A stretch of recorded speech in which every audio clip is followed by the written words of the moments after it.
Void report គឺជារបាយការណ៍ចុងក្រោយនៅក្នុងកម្មវិធីផ្នែកលក់ POS តែរបាយការណ៍នេះប្រើសម្រាប់ធ្វើការពិនិត្យមើលព័ត៌មាននៃការលក់វិក័យប័ត្រដើម្បីធ្វើការពិនិត្យមើលលោកអ្នកត្រូវចូលទៅកាន់ផ្នែក Profile ចុចទៅលើ Report បន្ទាប់មកចុចទៅលើ Void report លោកអ្នកអាចធ្វើការកំណត់ការបរិច្ឆេទនៃការបង្ហាញរបាយការណ៍ដោយធ្វើការកំណត់ការបរិច្ឆេទចាប់ផ្ដើមនិងបញ្ចប់ហើយលោកអ្នកអាចធ្វើការជ្រើសយកថ្ងៃម៉ោងឬប្រភេទនៃការកម្មង់នៅក្នុងផ្នែក Advanced Filter ចុចទៅលើប៊ូតុង Show Data ដើម្បីធ្វើការចុចបង្ហាញរបាយការណ៍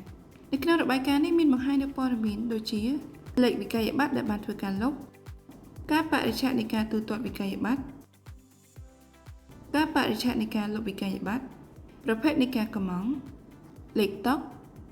ចំនួនអតិថិជនឈ្មោះមុខម៉ឺនុយឈ្មោះនៃជម្រើសបន្សំឬជម្រើសបន្ថែមចំនួននៃជម្រើសតម្លៃកនៃមុខម៉ឺនុយឬជម្រើសដែលមិនទាន់បញ្ចូលពន្ធតម្លៃលក់ក្រោយពីបញ្ចូលពន្ធតម្លៃលក់ចុងក្រោយមូលហេតុនៃការលុបឈ្មោះ user ដែលបានធ្វើការកម្មង់ឈ្មោះ user ដែលបានធ្វើការលុបនិងឈ្មោះ user ដែលបានធ្វើការអនុម័តនៃការលុប